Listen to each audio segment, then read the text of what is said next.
hopefully we're live. Let's share. Hello.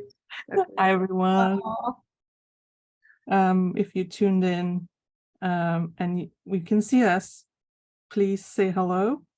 Because yeah, this is the most nerve-wracking part where you're testing technology and hoping, fingers crossed, that it's worked. Well, it's nice to be back. We haven't done those in a while. Life's busy again, hasn't it? Life has gotten busy again, yeah. Back on the hamster wheel. And we felt it was about time we did another little critique to show our faces. Yeah. I'm Emma, and this is Antonina. We are co-founders of Made for Documentary, in case you're new here and you haven't seen us before, together with Alice and Diana. And we also teach our, what I call a flagship group mentoring course called Turning Chaos into Art, elevating the documentary image.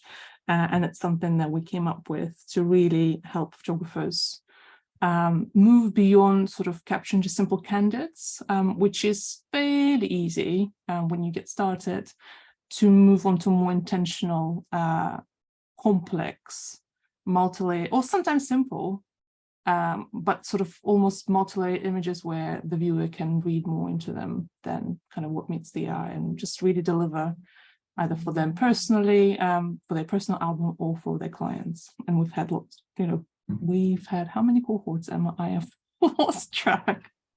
3 cohorts. Yeah. And we are now open. The enrollment is now open for a 4th cohort, which will start at the end of February, beginning of March. So we don't have an exact date just yet, but we will soon. But you'll know the dates in advance. And the course is scheduled around, not scheduled, the course is designed around having assignments and then having critiques. And we'll give you a glimpse of critiques today, thanks to all the images that you've submitted. Thank you so much. The only difference is within the course, there's an assignment. So we kind of have a common theme every other week. So the course is broken up. It's like all about the building blocks for composing and building, intentionally creating a great documentary image that's clear and easy to read as a viewer, but multi-layered in terms of its story. And so every other week, an assignment drops that focuses on different elements. It breaks it all down into different elements and gradually builds it all the way up again. So this is a sampler, I suppose, of how we critique. But obviously this is a bit more generic because people have just submitted whatever images they wanted us to look at. Yeah. Once again, thank you to everyone who submitted. It's not always easy. It's very brave to put yourself out there and have your work looked at. Just a reminder that a critique is not a criticism of your work. Our job here today is point out things that work, things we like about the image, things that don't work as a viewer, and things you could do better next time if a similar situation arises. So in documentary, obviously you can't exactly recreate the moment, but the more you practice, the more you have your work critiqued, the more you feel that bank in your head and your muscle memory to be able to, when a similar situation arises, to be able to really, really, really quickly get the picture that you really want. Mm-hmm. Yeah, so it's about getting the toolkit and being able to draw upon different skills and in different situations. Like Antonina said, you just can't predict with documentary. The whole point is that you're not recreating things. You're just observing what's happening and trying to create the best from what you've got. Yeah. So but we have people, I just asked people to, yes, someone's asking, is it late to submit? It is late to submit. Unfortunately, we've downloaded the pictures now, so we're going to look at what we've got. If you have any comments or questions as we're talking about the pictures, please ask in the chat. I'm keeping an eye on Facebook. That's why I'm looking at my phone. I'm not being distracted. I'm literally looking at your comments. So please ask. We want it to be as interactive as we can. And I've asked people to say where they're from, and people are saying Arizona, Bahamas. Hello. It must be warmer than here. So we're freezing and wrapped up for winter.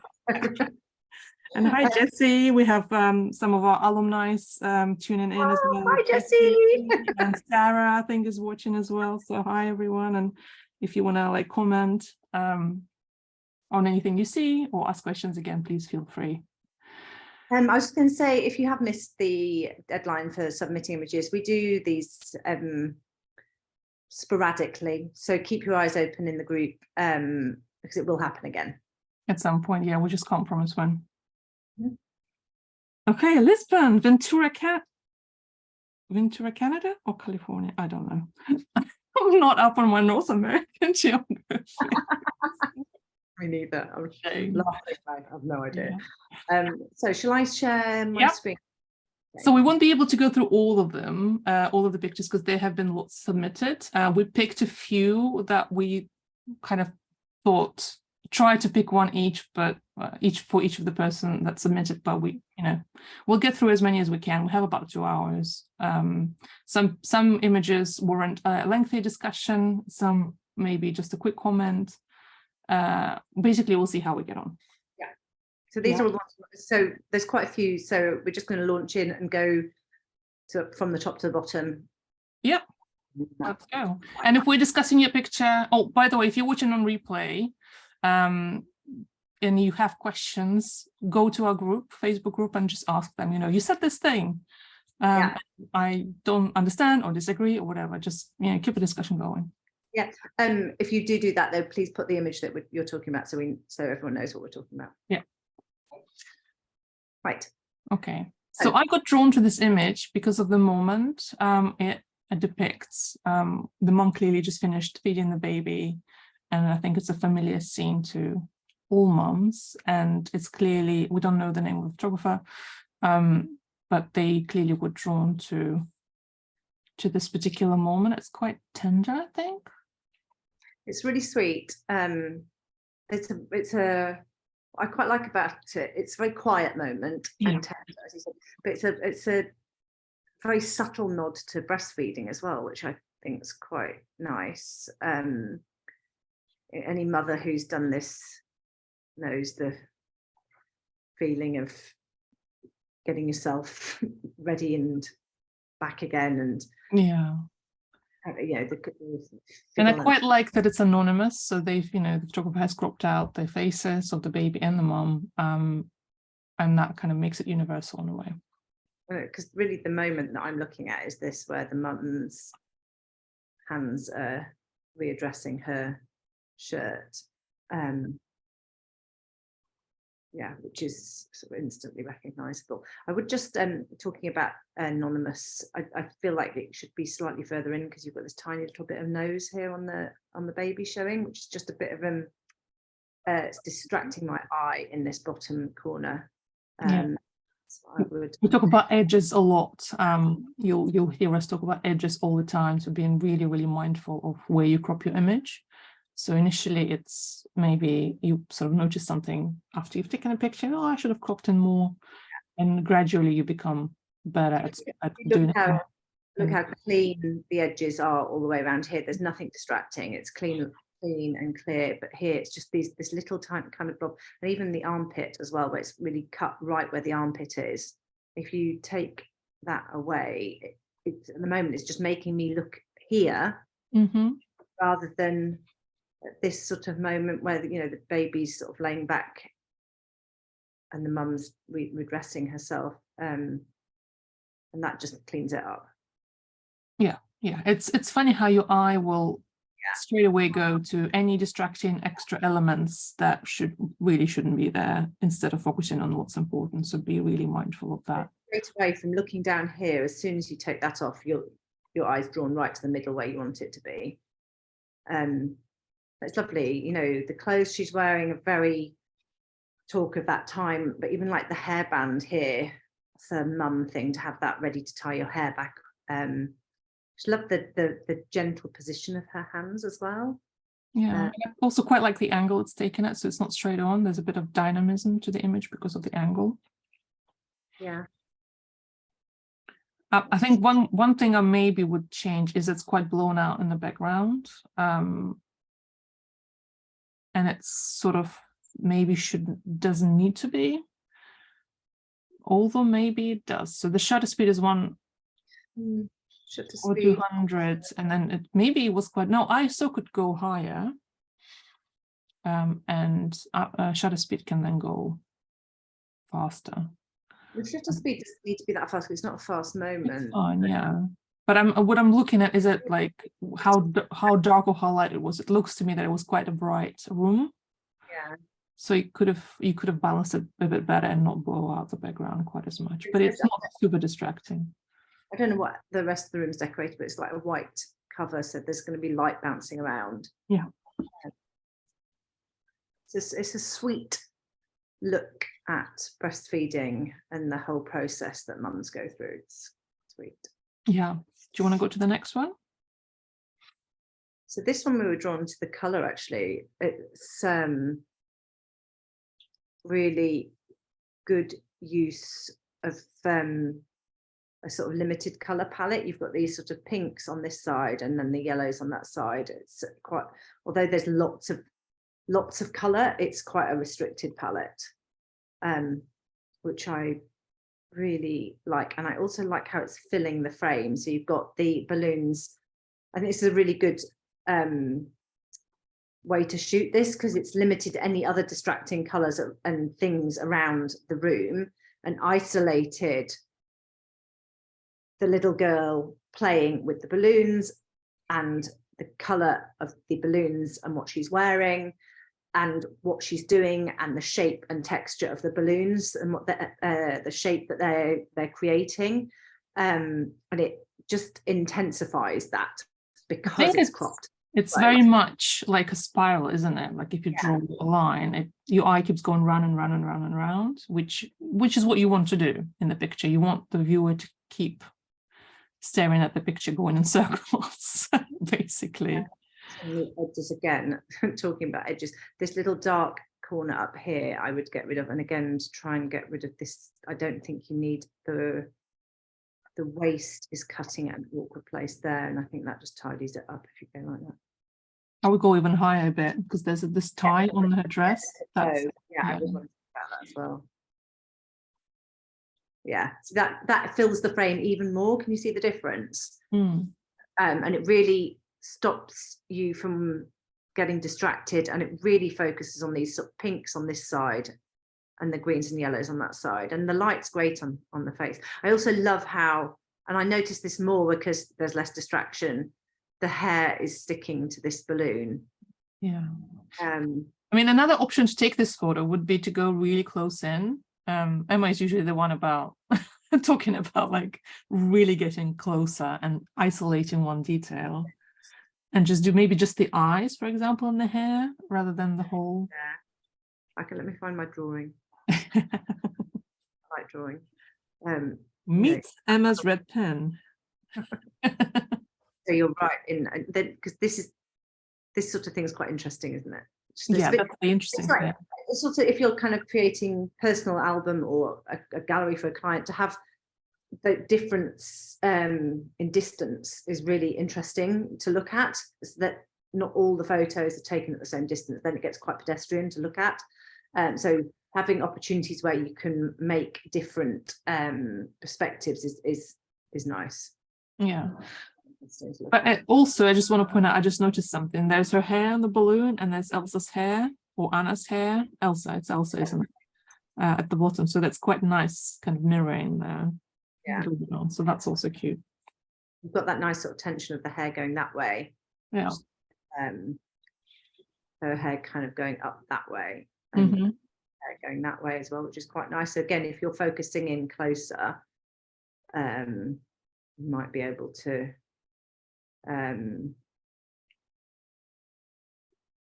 work on that somehow. So you get this pointing up into that corner and this coming down into that corner with her hands there. Yeah. Okay. Nice. So this is a really nice photo as it is. Yeah. That's going in closely, like really thinking about the moment and what's interesting about the moment, and what's different about the moment. You can get a really nice shot. This is a nice portraity type of shot, really nicely composed, lovely light, great color. She's got quite a cute expression, and then it's like, how can I take this further? What's really interesting about this moment, and what's there, and how can I do something a little bit more different, a bit more abstract, a bit more unusual. Okay, so this is sorry. I was just going to say, this feels like it was a really good moment of something happening, and we're not quite sure what. And it's a bit of a missed opportunity, which is why we want to talk about it. What we really want to talk about, because this is where the moment is happening. She's got a great expression on her face, but the focus is in the wrong place. The focus is at the front on this person who isn't really doing anything apart from creating a bit of a frame and maybe adding some information that there's a conversation or something's happening between them. But the moment is happening here. So this is where the focus needed to be. What also happens then is, if you're focusing through further into the middle of the frame over here, you're extending the depth of field. So you won't totally lose sharpness on the front. It's creating more depth of field the further away you focus. And it's 5.6, so it's a decent depth of field, especially for indoors. But if you're even on a 5.6, if you're focusing on something that's really close to the front of the frame, which you are here, this person's big in the frame, then anything in the background, whether you're on 1.8, 5.6, is going to be out of focus. Yeah. So it's missed, the point of the photograph is missed here. Yeah. She has got, the reason why you can still see something of her expression is because it's a 5.6, but it's too out of focus to really make the photo. And it's such a great expression. Yeah, that's what I want to look at. I think there is sometimes this is this Nikon D750, which is, I think, is not a mirrorless camera, right? It's old. No, it's an old one. It's not old. It's not that old. Old style. I almost said old style. It's really not. With mirrorless cameras, when you first start with them, which I know this one is not, but I just want to make a point. Sometimes we'll focus on something you don't want them to focus if you leave it up to them. So you need to really learn your tool to be able to focus where you want to focus, because sometimes they're trying to be too clever, and they focus on the nearest thing to the. It's infinitely irritating. Yeah. So then you have to, either do it with your, on the screen or with a joystick. But it's the same idea with DSLRs. Yeah, DSLR. It's actually easier with DSLR because it's not trying to interpret what you want. You're more in control, or you're not more in control. You can be just as in control with a mirrorless, as long as you're setting it so that you can be in control. But yes, here, I mean, even just a center point focus here, you'd be hitting the right place. Yeah, absolutely. Okay.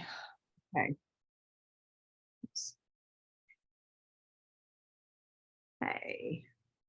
Right, so we don't know who it is, which is fine. As we said, like, we don't, it can be anonymous if you want. I got drawn to this for a number of reasons. First, there's like sibling rivalry going on, or some sibling fighting, which is always, I think, often can make for introspection. Also, their teeth. Yeah, I like the teeth. It's really prominent in this, isn't it? Prominent, and it's very indicative. Like, you can read their age at a glance. Any parent can understand what age these kids are. However, there's something that isn't quite right. So we wanted to talk about it. Yeah, there's something, I don't know what it is. It feels a bit aware of being photographed to me, like camera aware. Even though neither of them are looking directly at the camera. I don't know why it feels like they're doing it for the camera. I think it's because he, rather than being in the moment of teasing his sister, he's engaging with somebody who's like over my shoulder over here. So it's like he's doing something for that person rather than just having a fight. Which takes you out of the moment, which is why we kind of like go, there's something not quite right. It takes you out of experience in this moment. with Yeah, because I don't feel that I feel like she's experiencing it, but he's not. But I do love the teeth. I feel like what I'd really like is a photo that just two, I don't know how you do that. You need them closer together, but a photograph with those two mouths would be amazing. Yeah, yeah. And also it would remove, even the way you kind of cropped it, I think it would remove the sort of the camera awareness. Yes, actually it would, because it takes the eyes away. I mean, you can't exactly crop that tight, put in like in post, because that's just too much, really. You can always tell when the picture, I mean, little, obviously taking off the edges and stuff is okay, but when you crop a lot, it ends up being This actually clear. does improve the picture, doesn't it? Because then you focus on the little one who's more in the moment. Yeah, yeah, absolutely. I just want to talk about edges again, because I love talking about edges. Just really, this is annoying me, this chair here, and there's a lot of space on this side, so you can take it in a little bit and lose some of that. How I will say here though, the light is really nice and it works really well in black and white.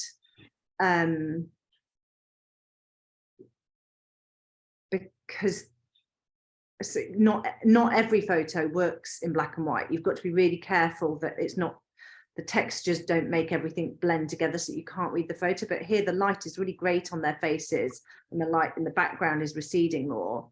So it does make them pop, and I think it works really well in black and white. Something funny going on here. I don't know what that is, but there's something. Well, that's probably something on the wall, I think, that he's just about blocking. If you're just joining and watching this, feel free to ask questions in the comments. I'm keeping my eye on them as well, and say hello. It's nice to know where people are watching from, so say hello and where you're from if you just joined. I would also like, I'm just going to go to this bit here with the finger. You see how the finger, so he's poking her, but it almost looks a bit floppy. It's like just coming away from the moment, right, that the tension's gone in his hand. I feel like it's like a couple of milliseconds after the actual poke. And that slightly, again, that tension's missing. And it shows you, like, when you're talking about like the decisive moment, it can be milliseconds, and that's just a little bit floppy for me. Yeah. Okay. Should we move on? Yep. So we've got 3 in a row here because they are the same moment. We wanted to talk about 3 of them and why different bits work in different photos. So we've got this one here, here, and here. So this is cute because he's really responding to his sister, I'm guessing. They're muddy, but it's a really standard photograph. I feel like it could almost have a bit more space.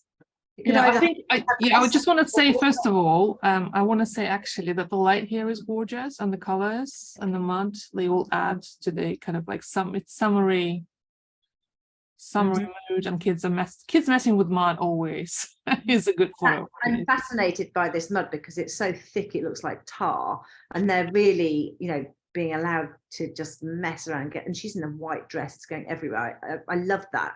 So this is a nice moment. If this is like thinking about how you're telling the story of what's happening and what's interesting, like we were talking about with the balloons. It's a lovely candid shot. It's a really lovely candid shot. Yeah, it's about elevating the image to something more than a candid shot, which this is.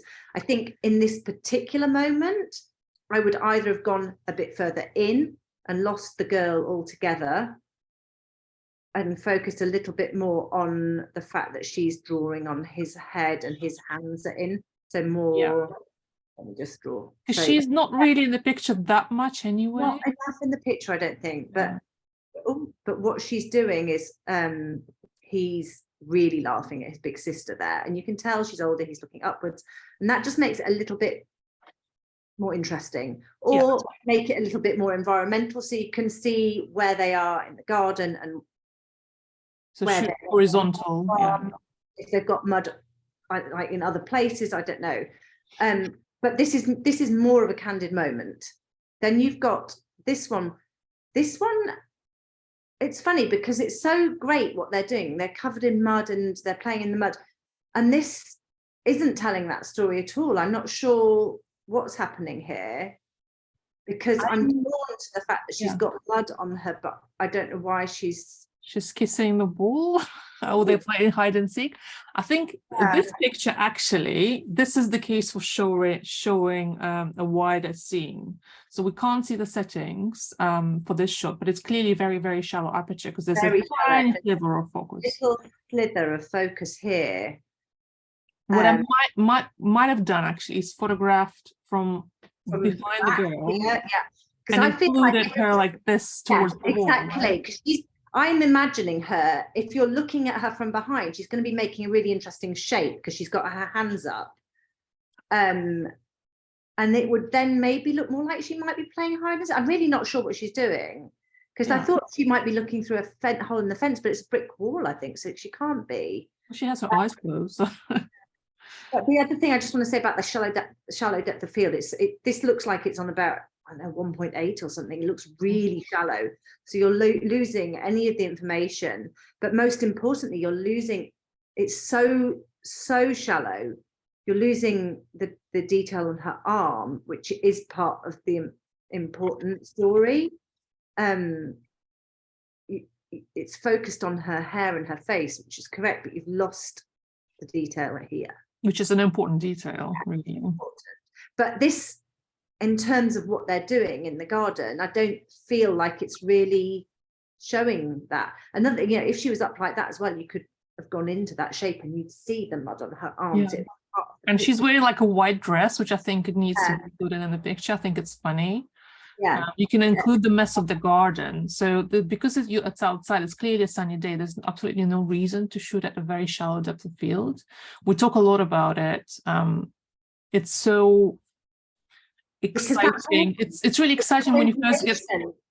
It's information that we want to know, that tells the story and tells the setting, tells you the environment, what they're doing, why they're doing it. It makes you look at a picture for much longer. Yeah, shallow depth of field is great for when you're taking portraits and you want to completely blur out the background so the person stands out. What you can do to elevate your pictures to the next level, and what we encourage our students to do, is forget about, like, you're not allowed to use shallow depth of field. And it's really scary to begin with, but you get a lot of people, when they first start using cameras with manual controls, I'm really excited by the idea of a shallow aperture, because you get that instant feedback of what you're doing and how it affects the photograph. And it's really exciting to see blurring things out. And you can get stuck in that. You can get stuck in that mode as well, because I have, I got stuck in that for a long time.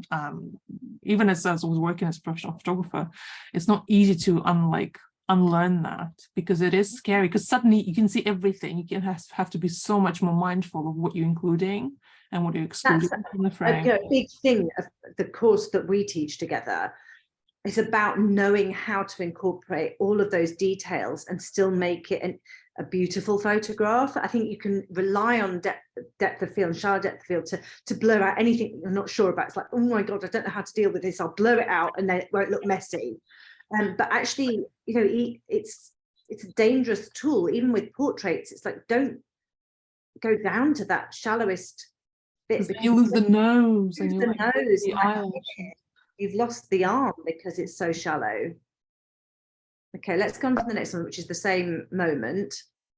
So this, I think, is getting more into the story of what's really funny and interesting, because it's got the white dress in and the kids playing, and it's really honed in on what they're doing, which is what I want to see. But the shallow depth of field, again, is, I actually think the dress on its own deserves a picture, just the white dress, like really sort of focused in on it. Because here again, it's so shallow, it obviously draws your eye in and focuses onto this bit, but actually the rest of this hand is coming out of focus because it's coming out of the plane of focus, and the dress is coming out of focus, and they're all nice details. Yeah, and it's interesting because that's another thing to think about. Like, what are you drawn to as a photographer? Like, why are you capturing this one? What's interesting to you? And then you photograph that, whether it's zooming in on a tiny detail or photographing the whole scene because the whole scene is interesting. And this is all about your voice, really, Wow. as a photographer, because every person will photograph a scene differently. You know, given there's always that scenario, isn't it, where you put 8 photographers in the same room and they'll all take a different photograph because you've all got a different voice and you all see the world differently. And so honing into the thing, you know, pausing for a moment and thinking, what is it about this that's really interesting, and how do I compose my picture to really express and tell what I want to show, and using your settings and composing all you know, the tools that you've got to elevate your voice and to bring your voice to the forefront and the story that you're trying to tell. And I think in these pictures, it feels like someone's excited about depth of field, but isn't thinking about why they're using depth of field. Yeah, there are cases for, like, still, if you're in a really dark room and you need to really push your camera settings to the maximum, you can, you know, it's not like we're saying don't ever use shallow depth of field. Yeah. Or if you like intentionally using shallow depth of field for a certain purpose, that's okay. Just don't have it on default, which I know is so easy to do. You can stick it up to priority, dial to 1.8, and, you know, whoop the uncle. But pause a little bit and challenge yourself to go to 5.6 and think, why am I using or 11? What is it that I want to show? Am I trying to isolate something? If I'm isolating it, like this is right that you don't want the background to be particularly in focus, but just the very fact that you're close to the subject will throw your background out of focus. Yeah. You don't need to be on the shallowest depth of field. Yeah. Think about what you're saying and how to use your camera to really accentuate that. And I feel like it's slightly lost some of the story here by being so. Yeah, we're getting there. So just keep shooting. Clearly, you see what you're drawn to. So just be more. It's interesting seeing this series as well, because you can see that you're trying different things, which is great. Not just accepting In one place, yeah, that you've taken. So yeah, my advice would be, think about what it is in the moment that's interesting you and try and compose and set the camera to show that. Yeah. Just want to give a quick shout out to people watching. Fran is watching. Hi, Fran. Hi, Fran. Wanda, Adna, Fardo. Hi, Fardo. And Zola Alumni. Trisha from Iowa. Hi. And Nick is also watching. Hi, everyone. Oh, hi, Nick. Hi. It's your faces. We miss you all. Yeah. So I was like, I love this. I love the mess of it. I love the room. I love the room. That's what I mean. I love the room. It's really weird.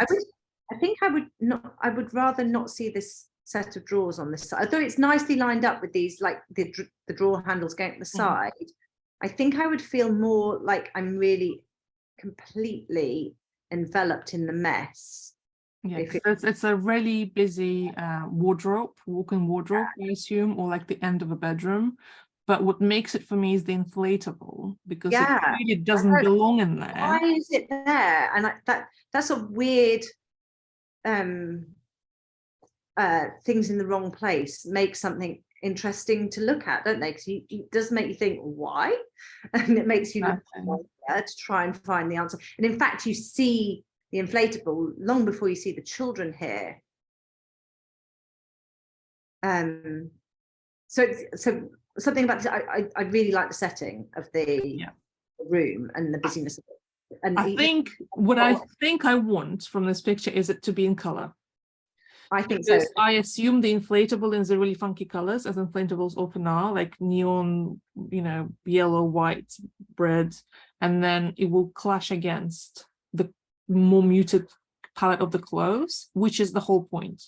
I think, and maybe it's like yellow lighting, like maybe it's the end of the day, and often like photographer would choose to turn it in black and white because the lighting is crap. But sometimes you have to embrace it, because that's the whole point.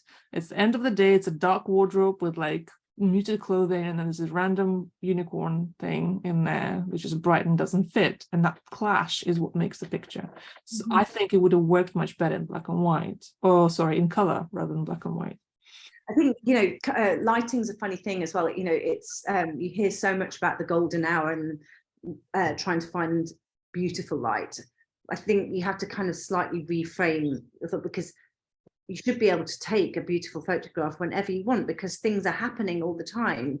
So it's about making the most of the light you've got, which sometimes is beautiful light and sometimes it's not beautiful light, but make the most of what you've got, and you know, push the light to its use the light to your favor.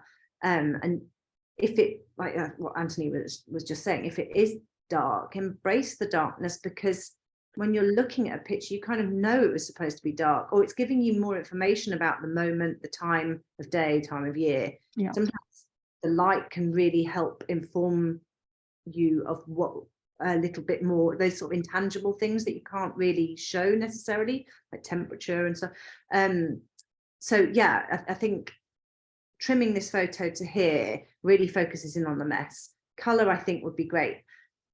I think, one more thing, Emma, before you go in. Like, I think this picture would have even worked as a still without any children involved. I was just going to say, I feel like they're more of a distraction, because it's the thing for me that's interesting is more the inflatable more than the kids, because it's quite an awkward position of the kids. You can't really see them. Yeah. This kind of struggling, but you can't see, because you almost like the position of them. You almost want to look at them top down. But actually, I want to see the room in this. I like the position that the camera is in relation to the room. Which I think is the whole point why like, Adam took this picture, right? Because it's interesting. I think in this case, the kid's position, as we said, it's not like, clearly we spent so much time talking about the room. We don't care about the kids because we can't see them. I think in this situation, if the setting is, if the room is what draws you in, just sit there and see what else the kids do, and don't give up too easily, because kids, might flop this way, flop that way. If they turned sort of 90 degrees, you'd be able to see them more, and they might have. I'd be equally interested to see a woman like dressing in this room like it's completely normal, and the juxtaposition of an adult in a room with this weird inflatable unicorn thing. I think you're absolutely right. Wait for something else to happen, because I think the photographer in this instance has noticed the setting of the room and is interested in what we're interested in, this creature. And it's even like all the piles of clothes here. It's a brilliant room, and filling the frame so you don't see anything but clothes really accentuates that.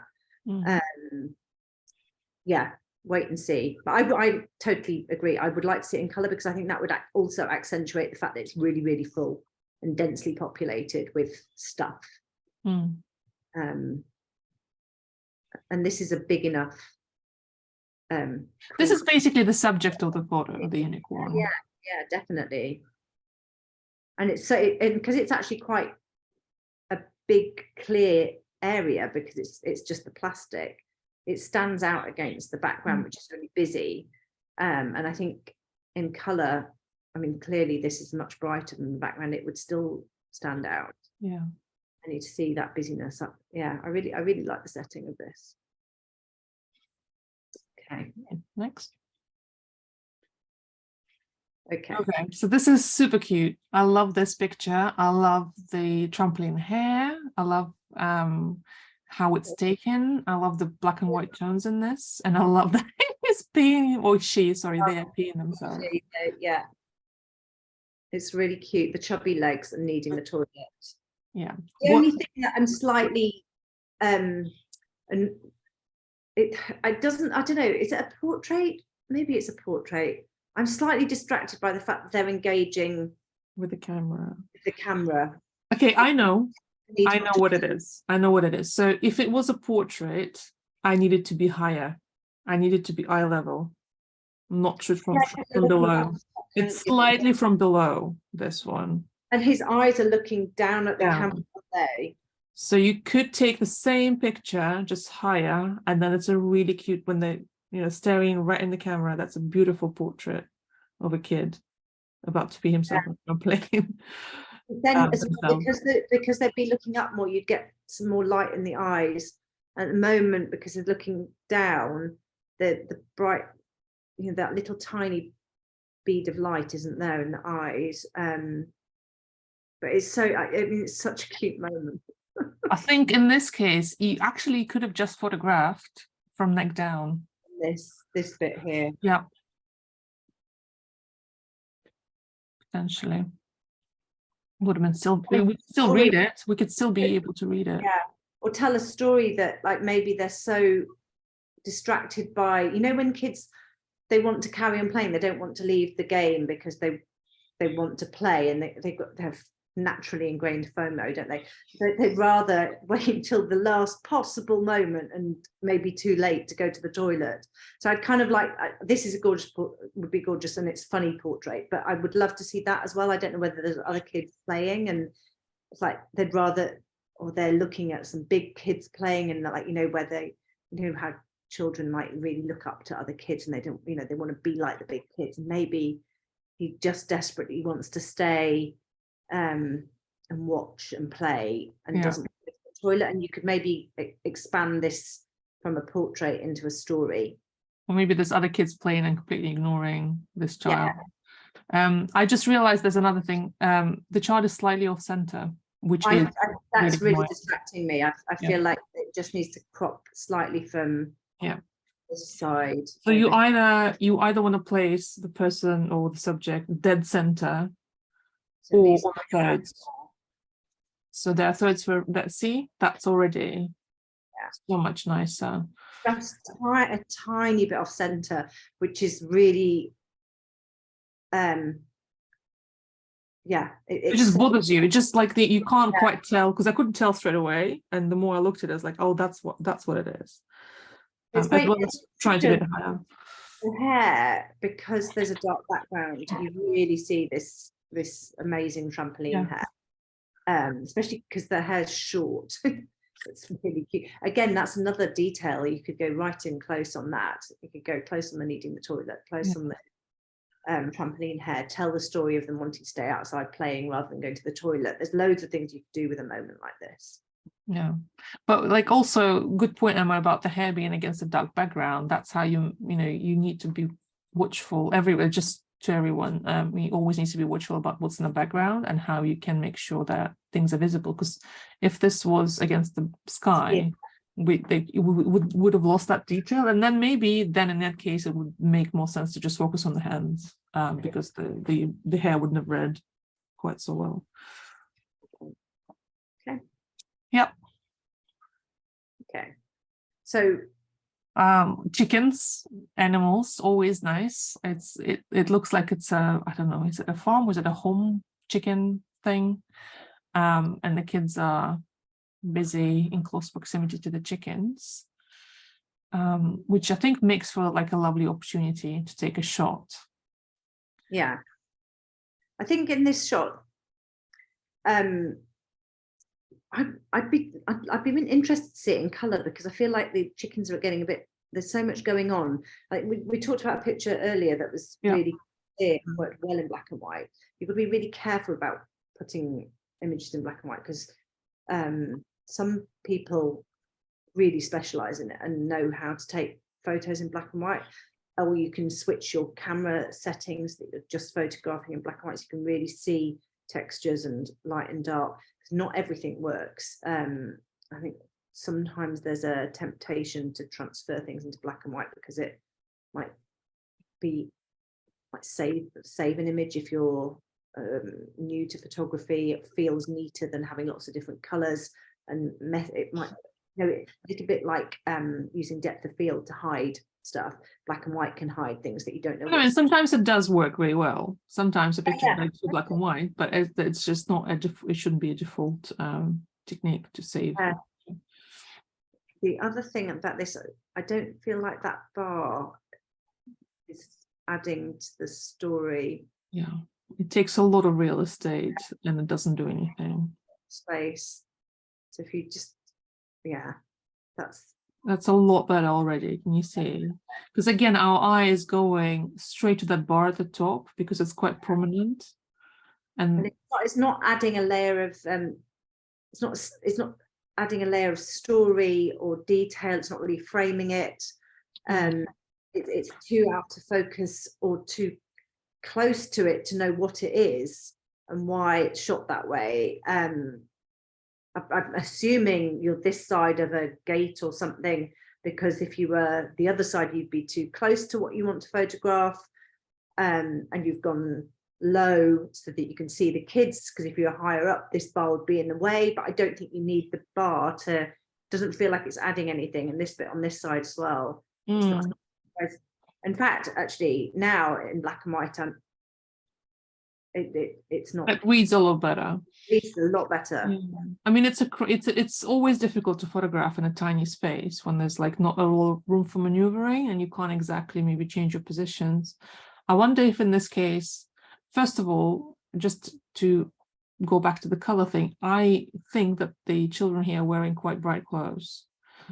And then the mother and the chickens are probably quite sort of monochrome, brownish, blackish, which actually would make quite an interesting contrast.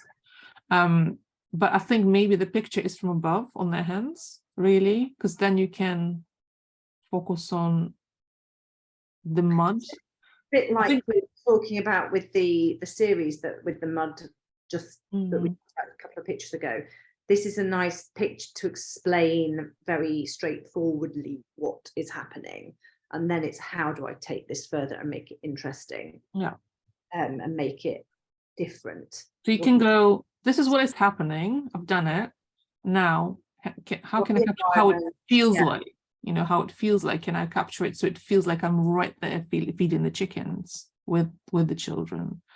I also like the next step.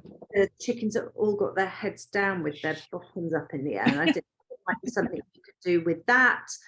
You know, to tell the story that they're being fed. Think about different ways of showing it. Yeah, don't settle on one frame if you can. There probably are more from this scene, but I'm just saying that interestingly as well, actually, you know, we're talking about centering them. Yeah. When they're not in the center, but with that cropped out, they're almost in the center of the picture, which really makes it cleaner as well, I think. To look at. We've got the line of the chicken kind of coming down here, and the line of the parent or farmer's arm coming down there, with them right in the middle, and that cleans it up as well. Yeah. Right. Next one. Oh, a little. I think it's really cute. It's a puppy. Oh, well, not. That's better. It's a dog. It's really cute. Oh gosh, sorry. What have you done, Emma? What have you pressed? Across the mouse, I think, by mistake. Sorry. I think it's a lovely, lovely, tender moment between the children and the dog. But I think you could do better than that. I think, yeah. I think one thing is the aperture. I think I would push your aperture up a bit. Push the eye. So when you have a choice, basically, with the exposure triangle, you have a choice of aperture, ISO, shutter speed. When photographing indoors, don't be afraid to push your ISO up. This is the Z5. That's the mirrorless. You could go up really high with your ISO and it's still fine. In fact, I think Antonina and I both shoot on Sony now, and I think it almost needs to be higher than even in a normal situation. Somehow it needs to be higher than it used to have to shoot on my DSLR. I think it's almost like double of what, or even triple of what it used to need to be, just because there's so many more increments. Yeah. It's not really comparable, but it's kind of the same with gears. So if you have 4 gears or 6 gears, like you end up using slightly different settings depending on the speed and, you know. I pretty much like, as a matter of course, will be on 4,000 on my Sony, and it's fine. Yeah, And especially indoors, like you can't, yeah. Indoors in the evening on a winter's night like this, I'd happily be going up to 4,000, or a summer evening when the sun's set. Yeah. And here, that gives you many, many more stops that you can use on your aperture, to make sure that you've got detail on the dog's hair, on its head and the nose, and you're not missing detail in this child's face. And even the shutter speed, you could even gain a stop of down on that, because it's not a fast moment, this. I think the aperture should definitely be, there needs more detail in these things. Yeah, because the focuses should be like on their lips, really, because that they're kissing, and it's not, because it's focused on the forehead. Yeah, this is really sharp, and the light's reflecting on it down to the eyebrows, and you've got this sort of top of the nose here. I want all of this in focus, so right from the lips through to the top of the dog's head.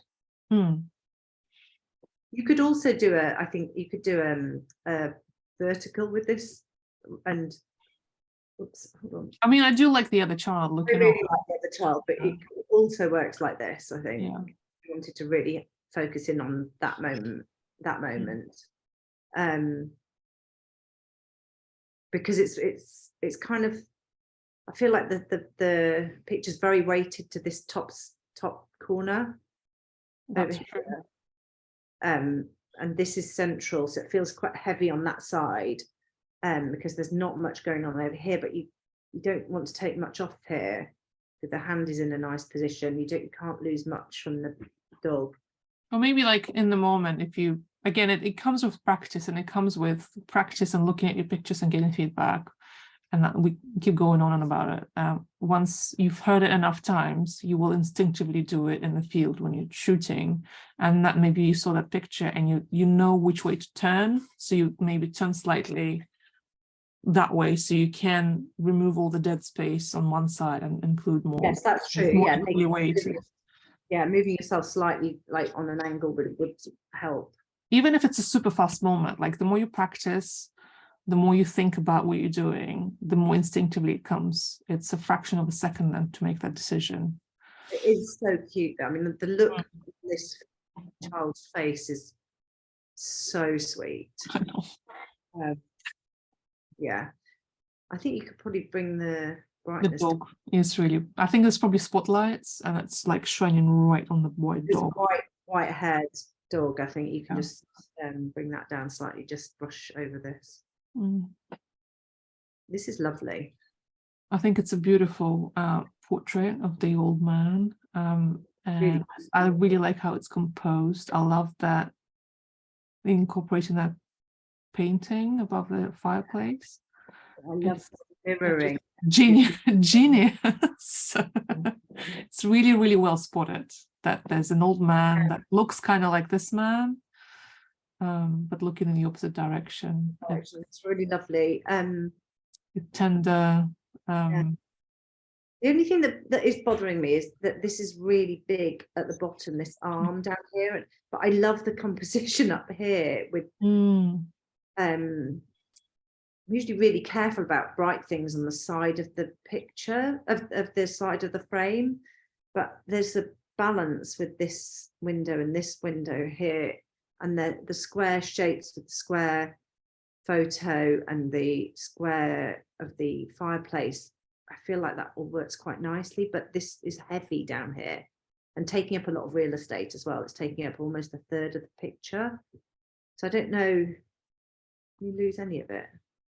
See, I find it so weird that the lampshades are like, you look at them, one on and one off. Yeah, it's such a random detail, but I think we kind of almost need to include it, because I think it probably tells us about the inhabitant of that space. I think that even just taking that fraction off, it's so big, that arm. It might be what lens it is. He's a 23 mil. Is that? But I think it's probably equal to 35. Is that 23 is a funny length? Is that a zoom lens? It's a what is it? Fuji, not Fuji. Is it Fuji X? Fuji, yeah. Yeah. So But it's 23 is not a normal length. I feel. Is it? Do you think it's? I think it's a crop. But would Does anyone know? Does anyone know about Fuji cameras? is X 100F crop? is 23 a normal length for like, or is it? Yeah, Fuji has funny have a things. 23. Yeah, but I think this one equals to 35. I'm fairly certain. Yeah, because it's a crop. I mean, possibly it could have slightly moved up to take. I don't know what's above here. It might be that that's actually the natural line to cut from, but maybe give yourself a little bit more space at the top and lose some of this at the bottom, because all the interesting stuff is here. But I need to see his knees, his face, all these details on there, these lovely lampshades. I think it could be just taking half a step forward. It could be the solution. It might not be able to. We might not be able to crop it in, but in the field, it could be just a simple case of, as you say, maybe slightly angling, slightly up, just a tiny fraction, and taking a little step forward, and then I wouldn't angle up because you've got the straight lines and it would start distorting it, but just moving up. Move it up like this. Yeah, a bit higher. Just to take in more at the top and less at the bottom, because this is where all the interesting stuff is. Yeah, and it has, and I think vertical is probably the right framing for this as well. Do you want it in color? So beautiful, the light on his face. Yeah, can you do square for this? Would it work in square? Try.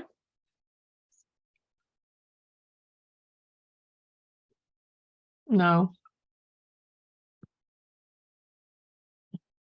I kind of want to. I'm not sure. No, you lose too much of his body. And it's almost like it's the same way as with the crop. If you shoot it on a square format camera and you do it in camera, then it looks okay. But as soon as you start cropping a 3:2 ratio into something else, it just looks wrong. When you're taking the photo, you're composing it for that shape. So taking it into a different shape, for me, it never works for me personally. Yeah, if you were shooting in a camera that does have a square. Yeah, so Morgan and Nick are saying that 23 is 35 for Fuji. Yeah. I mean, it's a really beautiful photo. I would just look at even that tiny little bit that you can take off. Oops.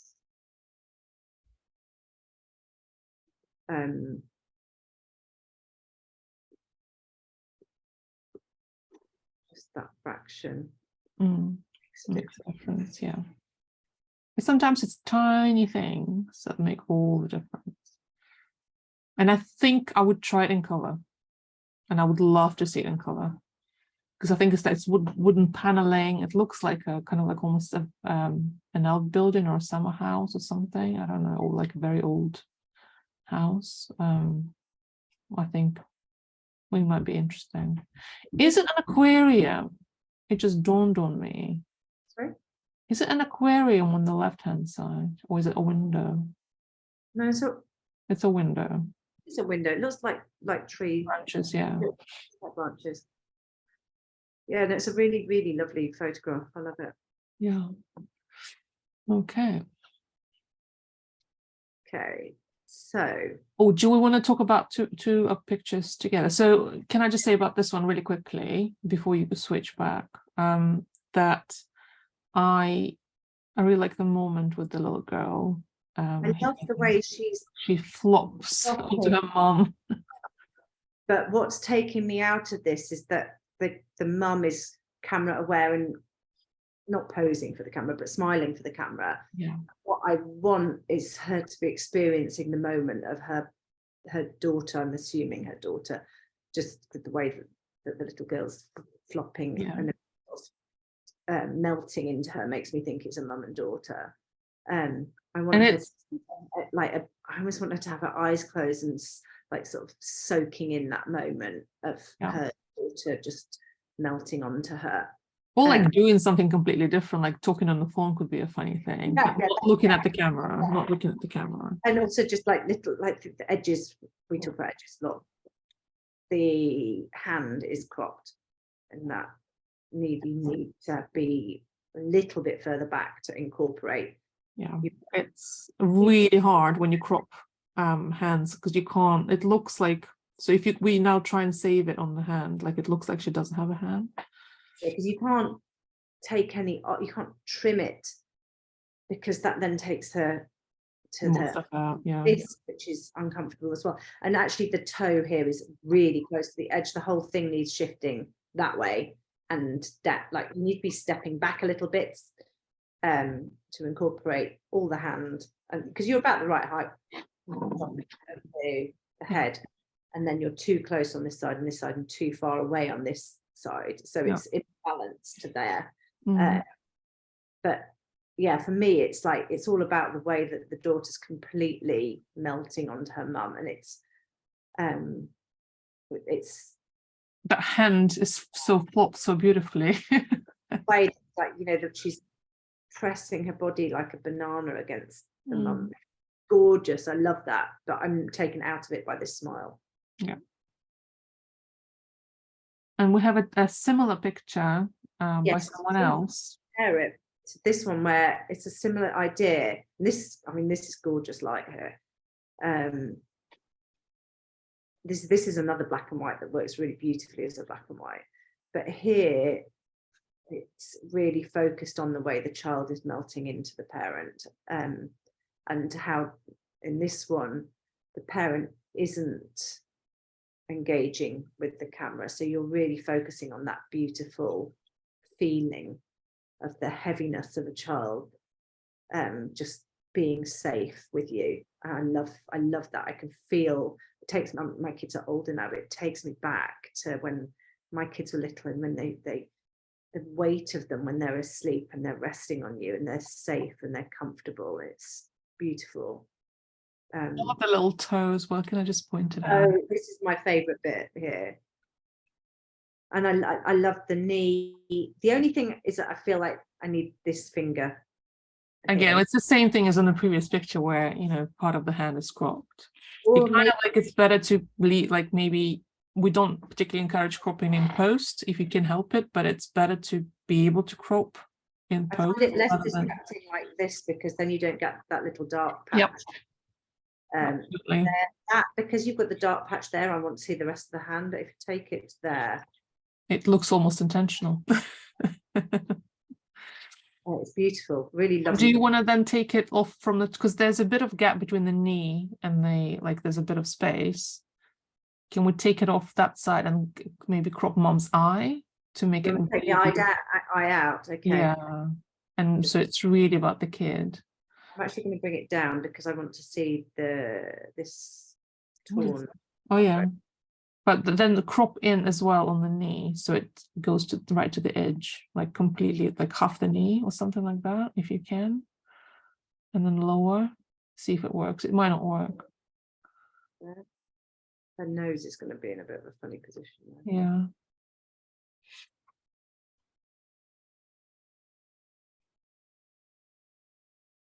Maybe not.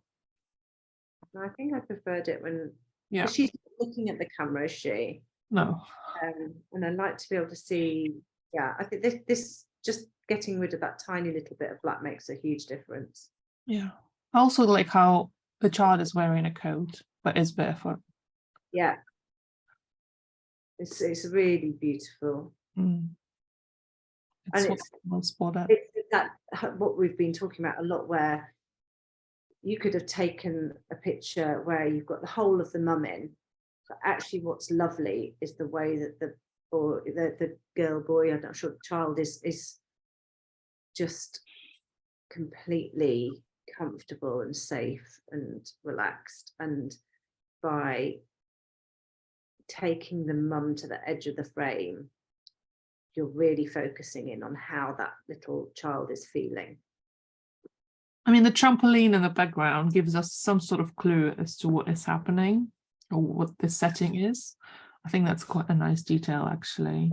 It's not distracting. No, I mean, it gives us a little bit, like maybe it's their garden or their yard, and they've been playing, maybe the older siblings involved, and they keep playing, and the little one just had enough. it feels residential and, you know, Yeah. yeah, homely. And the way it matches the way that both of them are dressed as well. Yeah. They're at home. It's lovely. Let's not go back. Where was I? This one. This one, by the way, as well, is really, really overexposed, I think, in the background. I think, and I know that they're in the shadow. So you've lifted it. I don't know what the settings are, but I think you could have shot it darker than this, and maybe lifted the shadows in post, just so that it's not so glaringly white at the background. Okay, here. It's really cool to notice little pockets of light and play with shapes of people and things rather than showing like a more traditional image. And it's a fun thing to do, and you obviously have to understand your settings in order to do that. So well done for that. Yeah, it's really nice, and the movement of the kids and the way the light's catching them is really nice, really nice. And you know, you've got the shadows and this lovely little sort of crescent of light that they're in. I just think the framing of it isn't quite right, because the two things really for me that stand out is that you've got a huge, like almost half the frame under their legs where nothing much is happening. It's like dead space. But more, if they were bang in the center, I mean, you could do that and it would improve it, I think, if you kind of took it to there, or it's there in the center of the frame, that uses the space a bit better. But the thing that's really distracting for me is this really bright white tent right above their heads, which you can't solve by doing that. I think that's something you need to be aware of in the moment, that this is the brightest part of the scene up here. So you need to somehow move yourself to hide that, whether it's finding some bushes that are going to conceal it, or moving yourself around so that you're shooting maybe in this direction, so that's off to your right. I can't, because it's so dark. I don't know if there's trees. Looks like some trees, yeah, trees and bushes. Looks like you might be able to maneuver yourself so that it's behind something as well. But it's very angular. It's clearly intense. Again, it really stands out because of its shape and brightness. Yeah. But in this actual picture, because it's there and you can't change it, and it's still nice, I would definitely reframe it slightly so that the kids are more central. But just brush over that to take the brightness away in there, so that then the children are the brightest part, and soften that background. There are beautiful highlights like around the edges, rim lights around their arms and hair. I've just noticed that this was shot on a zoom lens at 122. Yes. Which means the photographer was quite a long way away and shooting at the thing, rather than being in the moment with what's happening. So it's harder when you have a zoom lens to be, I find it harder, a zoom lens, but also a telephoto lens. Telephoto lenses are mostly for portraits, really. You can create really nice portraits, or sports. So sports, great when you don't want to be dead by, you know, a ball hitting your face on a family photo shoot. Been there.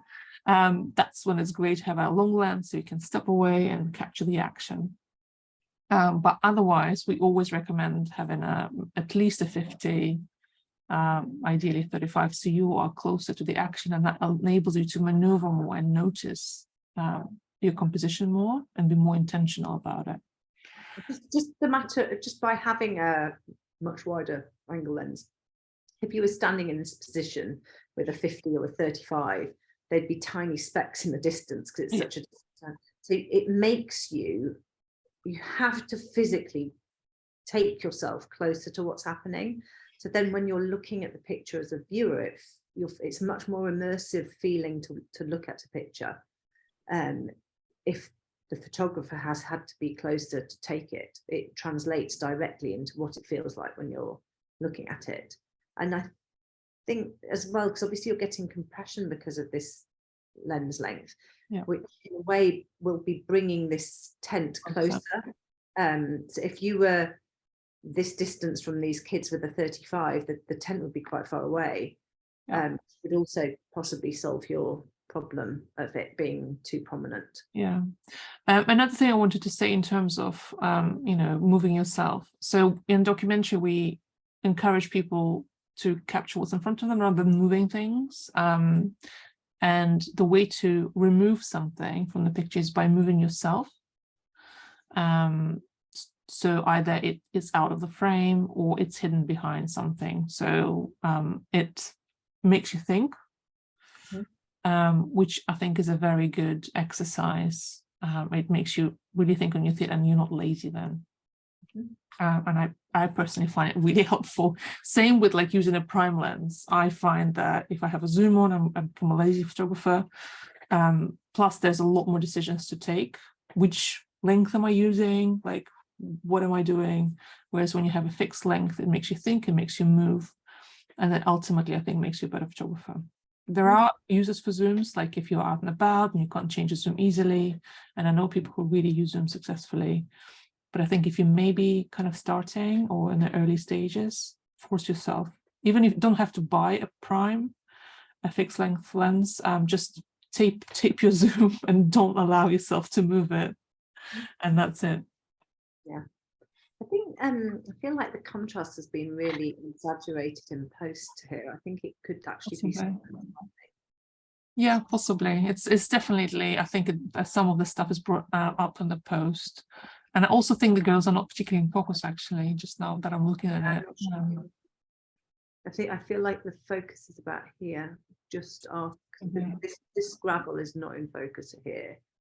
And it's really sharp there. So they're running into. Yeah, you have to be really on point when you are using a telephoto lens, because kind of the same way when you're super close, you're focusing on something super close, it throws the focus out more.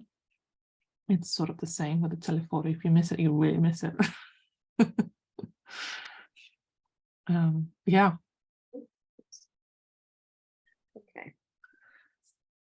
Right, next one. Okay. Oh, I like this moment a lot with friends or siblings eating. I assume they made the cake because it looks like something made by children. And it's always a fun activity to document. This is a bit like the picture we said at the beginning with the, let me just go back and show you what I'm talking, which one, this one here, where the moment here is happening further into the frame. So you wanted to focus on her face because she's the subject of what's going on. Often in documentary photography, where is it? We talk about creating foreground layers and focusing further into the background, like the one that I was just talking about.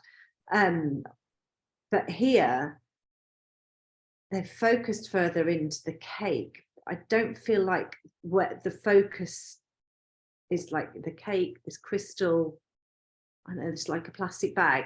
That's where it's sharp. But actually what's the moment is happening here with the kids. And I don't think that there's enough going on. Like if there was somebody in the window, maybe watching them, like maybe they'd been digging into the cake and taking fingers and the parent was standing at the window going, stop doing that. Then maybe that's where you're wanting the focus because that's where the story's happening. But here, there isn't anything going on where the focus is happening. Focus here is not a subject. It's not the subject. There's no moment there. The subject and the really interesting thing is happening with them looking at each other and licking their fingers, eating the cake. And you would still be able to, even if you focus on the kids, you will still be able to see the cake if you use a right aperture. You can still tell that it's a cake. We don't need it to be in all its glorious detail. In fact, at this distance, 5, you've got some flexibility. You could go up your ISO a little bit more. maybe want your aperture up a little bit more, but it's, you know, you're not super close to these kids. So if you focus on them, I think you'd still, and the cake isn't that far behind them, I think you'd still get an idea of what they're doing. Yeah. So decide what's important in the frame and then focus on that thing. Basically, it goes for everything. Yeah. So you know, it is a great technique to make foreground layers if there's something happening further back in the. Exactly. And don't let, we talked about it earlier, but don't let your camera decide where to focus. You tell your camera where to focus, not the other way around. That's a lovely moment, but again, I guess the same point that we were making. I love the hair, and I just want to smell the hair. Such beautiful hair. I love how it's twiddled down the finger. It's a lovely detail. It's a lovely character habit trait to have noticed and recorded, but that's where the interesting thing is, and that is not in focus. This has to be the focus point.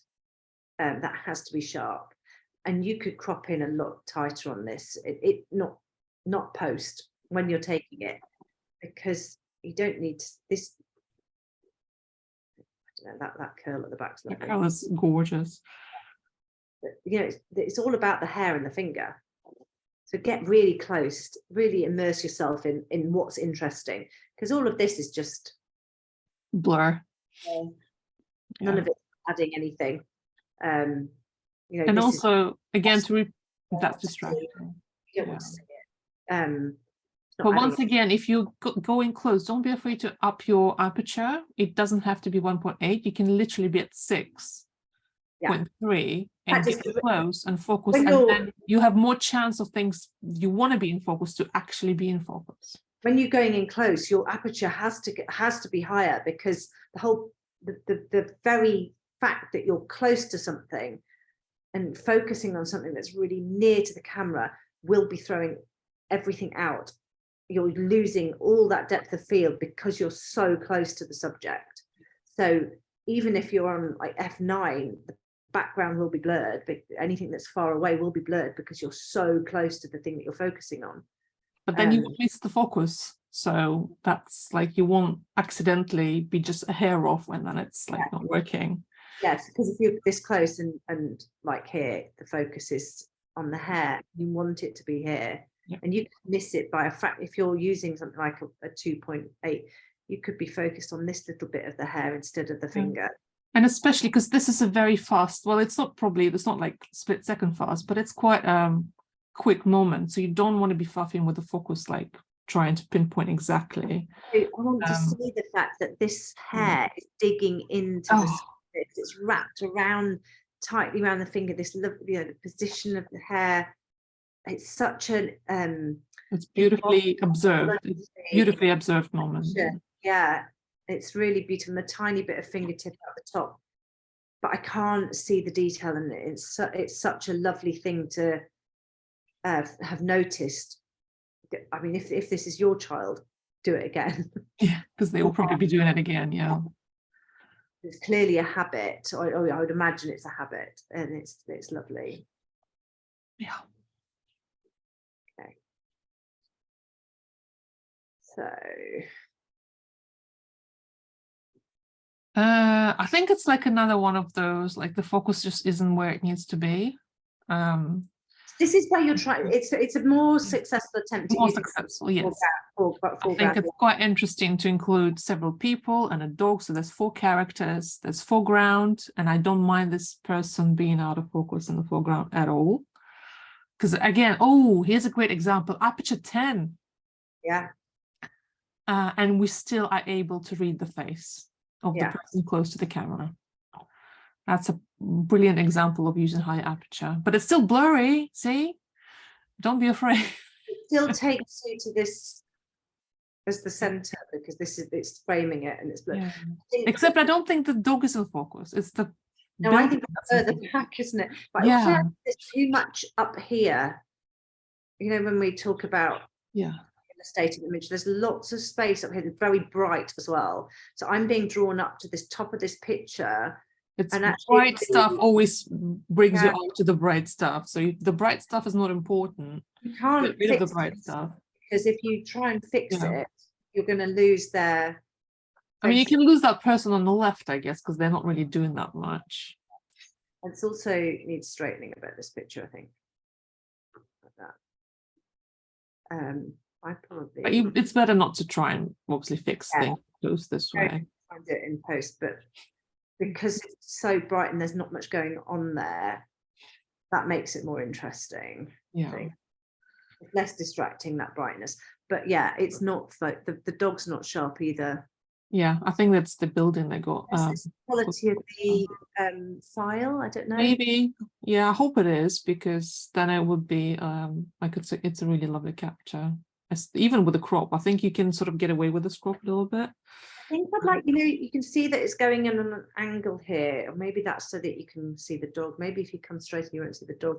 I'm missing when you're like the back of the head of here. I'm missing the face of that. Yeah, So I think interaction. the profile and the reaction. Yeah, but maybe in the moment it wasn't possible to get there quick enough. Maybe that if you Potentially. go round and lose the dog. I don't know. Yeah, but it is a great example of using people in the foreground at a high aperture and showing how, it's Quite like this though. You've got one here, one there, and then there's it's kind of leading it's a you. bit of like a triangle between three characters here. Okay. Oh, we talked about We this one. talked about this one, yeah. Okay, here's another muddy kid picture. Oh, kids in mud, yay. This is nice and dirty, lovely light. And beautiful. I think it's like evening summer light, isn't it? You can tell. And that's another, like we talked earlier about how light can give a clue. I mean, I do like how you put all things. these pieces of tools around here. This is distracting me a little bit. And this over here is distracting me. I don't know whether you could. I actually want to see just the legs and the hands and the tools. Yeah, yeah. Somewhere around here. Well, you probably would need to like angle down a bit in the field to do that. That's really lovely. You've still got that nice sort of arch of the toys going on this side of the picture, and then the hands and the feet coming down on that side. Like this, I quite like the fact that it's almost like this, like a piece of equipment per limb. Yeah. This is an example again where you've got like, this is an expected photograph of the kids, their full body, and showing the mess that they're creating and where they are. It's not particularly showing much of the environment. It's kind of fitting the kids top to bottom in the frame. And I think that then you can do something more interesting with it after you've got a shot like this and focus in on the really dirty parts of their body, or an environmental picture to show more of what's going on, or maybe a top-down photograph so you can see all the fingers and the toes in the mud, because the light is nice here on the bits of mud in the water. There's some nice reflections on the gloopy mess. So that there's, what can you do beyond the obvious? Yeah, and we always say that, and I just want to reiterate, particularly when you're with your own family, obviously you have a lot more space and time to experiment and take maybe unexpected pictures, because you've already taken a bazillion expected pictures.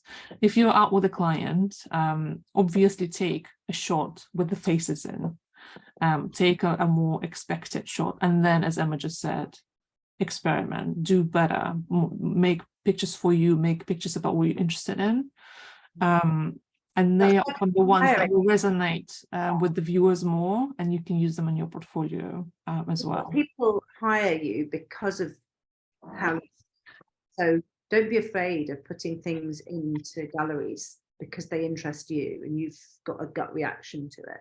Oh, for sure. With them taking personal photos, sometimes it really works in your favor because you can literally just like not take photographs for days, months, because it's boring. They're doing the same thing they do all the time, and then you might suddenly see they're doing something interesting and you're there and you're like, okay, I'm going to take a picture. Other times you might be wanting to take a picture, but you're also being mum or dad and you can't really give it your 100% into taking the picture because you're also trying to be the parent. So that's one of the lovely things about doing client shoots. You are completely the photographer. And you can let the kids do whatever they want to do and not worry about. You're not the child carer. You're there to do a job and immerse yourself in what's happening. Yeah, absolutely. So there's pros and cons to both. Yeah. But latest here is just Lovely. Yeah. Just with this actual picture as it is, I would try perhaps the redness. I think it's like a tractor or something. And that like try and slightly further in, maybe there. That's not cropping this tool in an uncomfortable way. I think that would then take these distractions out of the side of the picture. Yeah, but also like if the kids are playing with mud, they're going to be playing with mud for a while. So you can, and then we talk about it a lot in the course. We call it fishing. So you just wait until something happens. Don't rush. Wait for the picture, for the scene to evolve in front of you. You have the time. There are times when you don't have the time, but in this scenario, you have the time. This is actually really lovely like this. You know, it's really, really filling the frame to the edges. I feel immersed in what they're doing now. I feel like right there with them in that muddy. Yeah, I really do feel like I'm in there. I love the fact that she's hanging over the edge as well. Yeah. And just taking those distracting bits off the edges makes it, I'm much more immersed in it now. I love it. I love it. It's really sweet, actually. I love that. This way it's much better. Okay, so this one, I think it was an interesting idea. So the kids are clearly sliding off some sort of surface. It looks like it's some sort of play furniture because you can see the ladder on the other side. Yeah, some sort of structure, and they're having a lot of fun, and their parent is trying to help hold, interrupt the play. I think, as I said, it's a wonderful idea. The settings, I think, are letting it down, and the framing as well. Framing, yeah.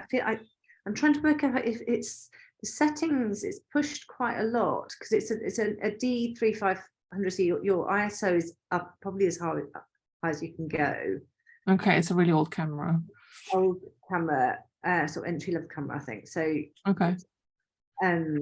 Aperture 4. I think because it's a fast-moving thing, I'd almost let go of I'd try into like opposite of what we've been saying. I think ISO is probably maxed out.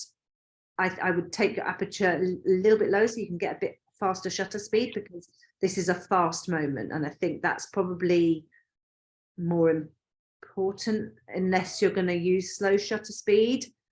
But I think the main problem is probably the framing here. Yeah, I feel like yes. I'm just googling whether this camera is a crop or not. It's not a full frame.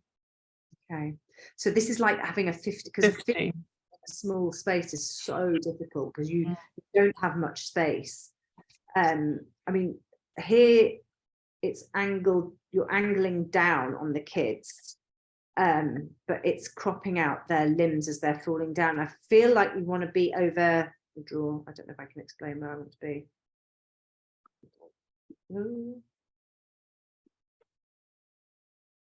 Move things around to be able to find them. I feel like you need to be over here somewhere and taking a picture that way, so you're seeing them coming down the slide, or you're either that, or you need to get down low to the ground so you're shooting at their level. Whereas here it's that funny view as an adult. If you shoot children from your height, you're always looking down on them. Which sometimes is a technique that you can use intentionally, I must work. say, yeah. And also if they're in an interesting shape, when we were in that that closet earlier, the shape of the kids lying on the floor. Yeah. We love the closet as it is, but if you're taking a picture of the kids, it might have worked going down because they were making an interesting shape, or the girl against the wall with her hands out. Yeah. Interesting shape. That would have been, you know, you're looking for the interesting shape. But here looking down, it just feels like you're taking it from the parent's point of view. It's not quite worked. I want to be lower down, feeling what it's like for the kids at that level. I think that would, in this space with the limitations of the camera and the lens, I think that would maybe take you into a position where you're going to get a more successful picture. You get there. Alternatively, I'm just thinking, because if we're saying this is, you know, the camera is at its limit, and I don't know, again, if you have this camera and you have 35, that is effectively 50, which makes it tricky. So you might want to look into getting like an 18 or 24. So it acts like a 35. But if you could, and there is the space on the right to sort of square yourself against that structure and the sofa, and then you can take advantage of this sort of slower shutter speed to just highlight the movement of the kids, just sliding down. So it will be very not very non-literal image of just a blur of the children going down and maybe a parent's hand going in. Getting yourself lower down to their level. Yeah. Either getting their expressions, or working with the movement, positioning yourself somewhere different so you're getting a square on view, either to the left or the right. Either I think would work, but getting down low, I think that's your best option here. Yeah. But yeah, if you're taking photos in a house with the equivalent of a 50mm, it's hard. I can't use a 50 inside a house. Yeah, unless you're in a palace. Yeah, unless you're in a palace. Yeah, it's just, there's just not enough space. I can't get far enough to really tell a story in a room with a 50mm. It's really hard. So if you can see if you can find a used, if it's an older camera, there's probably like lenses that you can get off eBay that are wider. It's like some sort of pancake lens or something. They're usually quite cheap lenses to buy. Yeah. You know, a simple prime lens should be reasonably. Yeah, exactly. Because zooms are more expensive, so just look into a prime. Yeah. Okay. Okay. Another. Oh yeah. Oh, I really like this picture. I love this picture. So some sort of dancing somewhere, like a street party. Got a lovely sort of movement across the frame, and this is where you've got what we were talking about, that sort of foreground element here. It's filling the frame, this arm and the position of the girl dancing, and it's creating a front layer, and then it's actually taking you through to a sort of mid layer and a further away layer, and each person is really well communicated. There is actually a little person hidden here, but they're inconsequential, and again behind here they're so inconsequential. What you're really looking at is this girl and that hand that she's dancing with, and then these 4 other people. They've all got lots of space to breathe. Do you think there's perhaps a bit too much of an empty space in front here, and we can crop this last child? Crop in from the side and lose the bottom and maybe lose one of the children? I don't think you should lose a child. I mean, generally, no.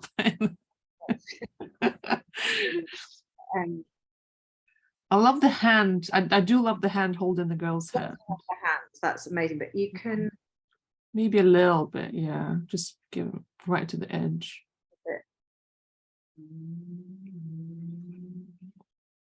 To get that corner of fabric. I think you can take it to somewhere like that.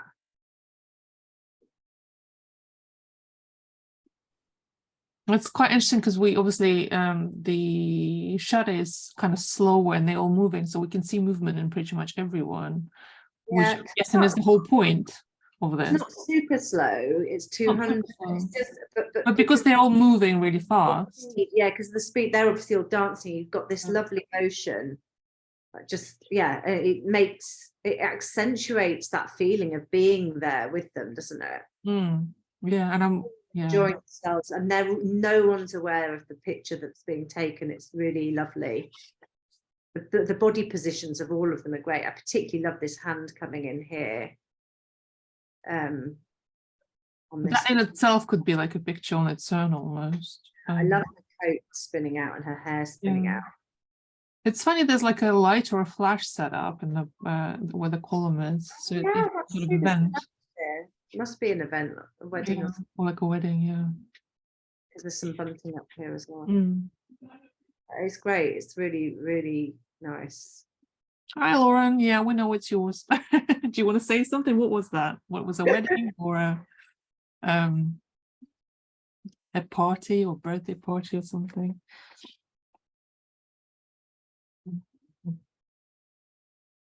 Is she in the chat?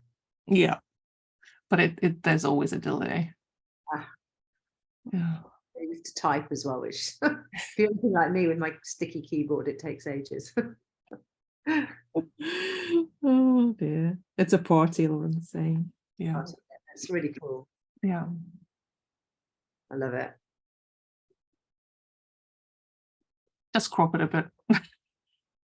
Yeah, I do like it a little bit. I do actually like the feeling of her coat swooping, but I think taking it in just loses a bit of this space. Is it a bit more? It's really cool. I love it. I do wonder if like I would have squared up a little bit more to the background, because the roof is kind of slanted, but again, it's such a chaotic dance that it kind of allows for it to be a little bit. I think you'd lose the communication of this person if you moved around much more. I mean, they're dancing and they're moving, so you can't exactly, you kind of have to just plant yourself and wait again for the right moment, which I'm guessing is what Lauren's done. So yeah, but again, like it's in different situations, kind of almost different rules apply. So when it's a chaotic scene and people are moving and you're capturing the feeling and the blur of the moment, it's okay for things to be slightly slanted. If it's a more static scene and your roofs and columns are kind of like falling off, it's just going to look wrong. So you have to be really precise. This is a 24, taken with a 24, which does give you that distortion. It's possible you could have taken this with a 35 and it would have had less flare of the building flaring away. But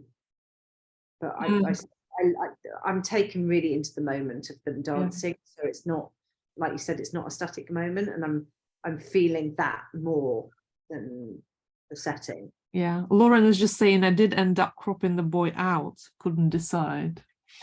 Interesting. I like him. He's clearing this door. It's always tricky when there's multiple subjects involved. So like it just increases the complication. A lovely example of a more complicated scene with lots of people, because it's much harder to take a good image when there's more people. Yeah, especially like when they're moving in a chaotic part. Yeah, especially because they're all moving. But I think it's a really good job. I like it. I love it. Okay. It's really made by this girl at the front as well. Yeah. Okay. This family life. I really love, because this is actually, we were talking about this earlier about using the light that you've got available. It doesn't have to be beautiful, twinkly, golden light. This is artificial light inside the house, and it's really cleverly used. It's exposed for this, they're under cupboard. They're sort of overhead lights that are underneath the cupboards, aren't they? Yeah. And with all the other lights off in the house, you've got this amazing slither of lights to make this cool composition of like just a bar of color and light across the center of the picture, with the rest of it thrown into darkness.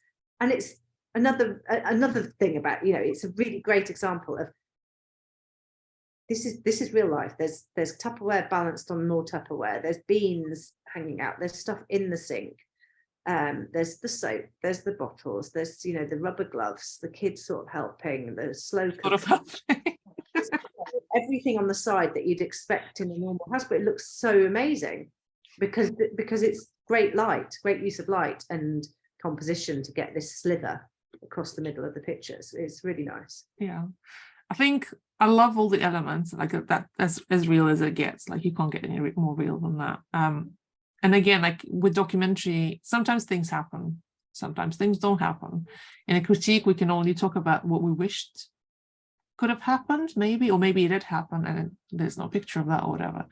But even though there's a lot of pots and beans and things on this side, I think I'm missing something on the right hand side, maybe like a human, maybe that child, he would have balanced, because he's kind of like hidden behind, or she hidden behind mom, or maybe if they were in front of the mom, they're kind of hidden there. But I can't talk anymore. I think yeah, I mean, I quite like them there because of the lines leading and sort of recessing. It's leading me to them. Yeah. Here with them getting narrow as you get there. I think possibly it could be improved by something happening. Yeah, maybe that's what's missing. Maybe the boy is looking up at what the mum's doing or something, because that would then put light on his face more as well. Or if you were just in front of her, so like more closer to us, that might have. Yeah. Can you do me a favor? Can you try and crop him out? I just want to see something. Just crop him and the bottom. So I'm trying to do this with my left hand because my cable's broken. I just realised my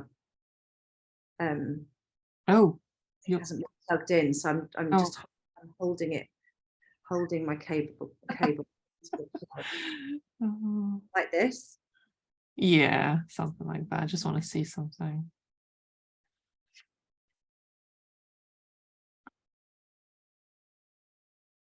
Yeah, no. Although that kind of takes it corner to corner more in terms of the sliver of light. I'm not sure. It actually would make a really great still life as well. Without I was literally just about to say that. You almost don't need anyone there, do you? Telepathy, Emma. Telepathy. Yeah, it's because it's so beautifully sort of highlighted the detritus and a kitchen scene. Yeah. In a really beautiful artistic way. You don't necessarily need the people in it. I think people underestimate the power of images of just things taken in this way. I definitely wish that I've taken more detailed shots, or not detailed, but like still life wide shots of things from my old flat, from my grandmother's flat. Oh yeah, absolutely. I mean, my grandparents are no longer here, and your memories fade, don't you? There's things that I can picture and I'm like, I wish I had actual photographs and the colors and the patterns of things. Yeah. And I think this, like, without people, that's like almost like a timeless, universal statement of what family life looks like, because you can tell there's like 3 plastic cups of different colors, and I wonder if it's like to do with the number of children, or maybe it's not, but it's clearly family dinner. Like there's so many things you can read just from details. And also you can tell the era of the photo because of the plastic, I think, as well. But also the bottle that says live now, remember the future. Kind of like a statement to the times we're in right now. Yeah. It's a really good use of ambient light, the light that you've got, and using it in a creative way. You don't have to have golden hour to make cool light. Yeah. Hey Nimrod, you're watching. That's nice. Oh, it's another one of yours. I think this is our last shot that we've got here, actually. So, and we're nearing a 2-hour mark now, so I think that, yeah. I mean, this taken from above is a really good way of accentuating and really seeing all of that splatter. And we haven't seen any pictures from above today, I think. Well, from the ones that we looked at, particularly today, we didn't. there was no one who submitted anything. And yeah, because you would see obviously the messy face and the fingers taken from like front on the kid. But this kind of adds a new dimension to the damage zone. It's a bit like what we were saying, you can take the obvious photograph of the kid filling, seeing the full length of the child and the dirty face of the, take a great photo like that. But then what is interesting about this moment? And I think this is a good example, because actually it's the the yogurt is everywhere except in the child's mouth. How is that possible even? Everywhere. It's incredible how far it's traveled. Yeah. And by taking it from this angle, it's showing the thing that's interesting about this scene. Kids get dirty when they're eating all the time, so you can get shots of dirty faces, but here that it's like something that the CSI should be forensics to see where the blood splatter is. It's like, where's the yogurt splatter? You can tell where the child was sitting as to where the yogurt splatter is. Yeah. I think I'm struggling. One thing is bothering me is this sort of it's not quite central. I wonder if I was wondering about this. I've decided I like it. You decide. Can you crop from the top for me, please? Because it's not quite top down. If you look at the angle of the it's not quite, no.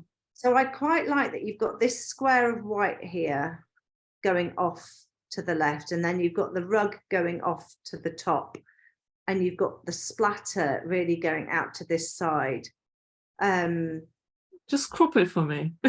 What angle? Where do you want me to crop it from? Just slightly from the right and slightly from the top. Just take it in a tiny bit, like don't obviously remove the rug, because the rug is strategically placed clearly to avoid this sort of situation, and yet just a tiny bit like that, and more intentionally of the kid sort of towards the bottom of the frame. I think I'll like it better this way. Yeah, maybe it's a bit more like, because I mean, we get the message, like the slivers that we don't really need, and I think it accentuates how bad it is more. Yeah, we're only removing a tiny bits, and we cannot almost then, if we crop it, we imagine it's even worse than it is. Yeah, which I like. But it's well spotted, well noted, and I mean, you've really pushed it to the limit. I was going to say the only other thing is I wish the floor was more in focus, but I think this needs to be in focus before the floor. Yeah, I mean, we can tell that. If you look at, we were talking about pushing your, really considering your settings for the scene, and here the ISO is maxed out here, so that you can really push your aperture and shutter then as far as you can go. And here, like, the shutter's down to a 30th, and you've got a little bit of motion with the hand, which I like, because there's a reason this happened, is that because that was happening. It goes with that. You're still managing to get a lot of it sharp, and the 7, you need that so that you can tell what these splodges are on the floor. If it was any shallower, the aperture, you'd lose the fact that they were splatters, I think. Yeah, and it's a nice texture to the floor as well, I think. I did notice there's a teeny weeny me at my edges. You see there's there you go. There. So yeah. Taking that out. Really, even if you don't do anything else to the picture, trim a teeny weeny bit to get that little thing out. Yeah. Cool, really cool photo. I love that moment. It's great. Okay. I hope you do have pictures of the waving of the yogurt pot as well. Yeah. Amazing. Right. Well, thanks everyone so much for submitting your pictures and tuning in to listen or watching on replay. The video will stay in the Facebook group for 24 hours, and then we'll move it to the Zoomcast library, which you can access on our website. You just need to sign up. It's free. And we kind of trying to keep our archives quite organized, because we've been doing a lot of stuff. Lots of really interesting things on there if you haven't if you've joined our community more recently, there's loads of really great interviews and other critiques and business conversations. So it's definitely worth a look. Yeah, there's like hours and hours and hours of content in there. It's all for free for you guys. So yeah, we'll wrap up now. We can talk forever about pictures, which we do during the Turning Gears into Art critiques. And if you've enjoyed today's critiques, if you learned something, leave us a comment. And if you want to sign up for the course, the enrollment is open now. I posted the link in the comments earlier. So if you want to check it out, if you have any questions about it at all, message us. We are here. We have people from all different levels in the course. Don't be afraid. Critiquing, learning, doing assignments and critiquing for documentary style photography is a brilliant way to learn. Hearing about what's good and what's bad, because it's difficult to learn on the job with somebody. Sort of shadowing people, because as soon as you're, with some types of photography like lifestyles, that you can have somebody setting something up and lots of photographers in the background, because you can watch and learn. But in documentary, if you've got too many people in a room, it just completely it conflicts with the idea of documentary, because it's change happening. So yeah, it's a really great way to learn, to hear, to listen, to take on board. And the more you do that, the braver you are, and the more you listen to what people are saying, the more you'll hear those concepts and ideas in your head when you're taking them.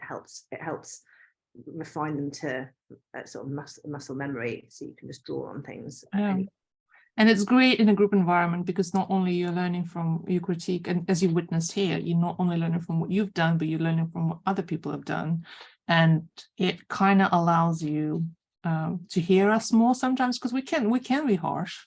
We try not to be, but we want you to be better. And that's like us just saying, nice picture.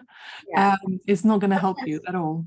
Yeah, when it's your own picture, you can be really emotionally attached to it, and sometimes, and what was happening, and you think you've done the right thing. It's much easier sometimes to really objectively listen to a critique when it's somebody else's photograph, because you aren't emotionally attached to it, and you can detach yourself from that and just see the compositional discussion and understand what, have that discussion without feeling wounded or upset or anything like that. Yeah. And if we've had a bunch of people from our past cohorts saying how they miss the critiques, and yeah, we love doing them. So it's really funny. People come into it really nervous about being critiqued. By the end of 6 months, they're like, oh, I'm going to miss it so much. How am I going to cope without critiques? Yeah, but yeah, you are, after 6 months, you are much more equipped to just go and do it on your own as well, with an occasional critique from us. Anyway, we better wrap up now. Thank you so much again for tuning in, for giving up your evening to listen to us ramble about photography and image making. And we'll see you again soon. And if we don't see you before then, happy holidays. Bye. Bye. Let me stop sharing. I don't know how to do that. Wait, stop last stream.